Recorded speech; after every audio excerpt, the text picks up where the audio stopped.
Friends, our streets are safer than ever before, thanks to the tireless efforts of the swinging spectacle, Spider-Man.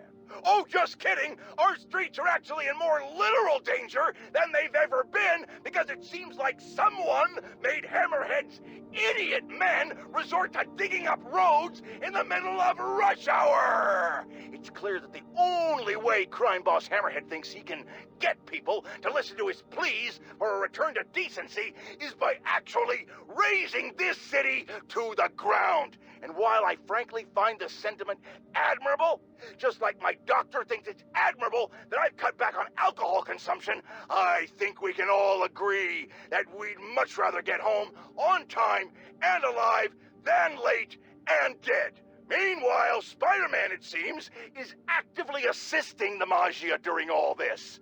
Spider-Man or Spider-Mob? You decide. Now, typically, I don't like to trash talk other... Who put this note here? What's a content creator? That means nothing, Jared. Those are two meaningless words that put together make one meaningless phrase, Jared. What I'm trying to say, listeners, is that I don't speak ill of other extremely famous and influential New Yorkers like myself. But we need to get one thing straight. Screwball is a menace to this city, just barely surpassed by Spider-Man himself. Do they hand channels out to just anybody these days? This purple-haired punk is allowed to run rampant online, and if she isn't kept in line, she's going to cause a total societal collapse.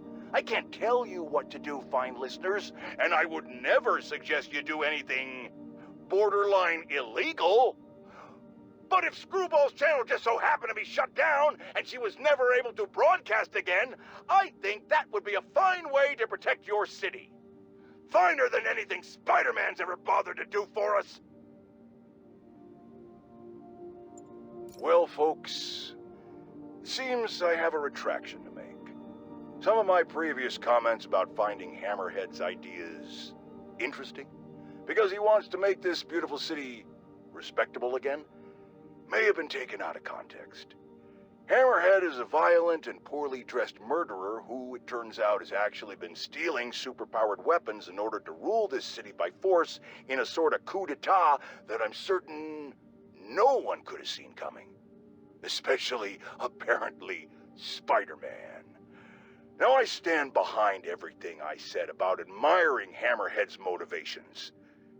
Kids these days need to put down their smartphones and stop their floss dancing and get jobs like the rest of us did at 8 years old to learn some responsibility. And I think we can all agree that his methods belong in the trash can, and weapons should stay out of discussions about decency. All I have to say is that none of this would have happened if Spider-Man had just stayed off the streets in the first place. I don't know how exactly, but I know it's true. And now I'm going to bed.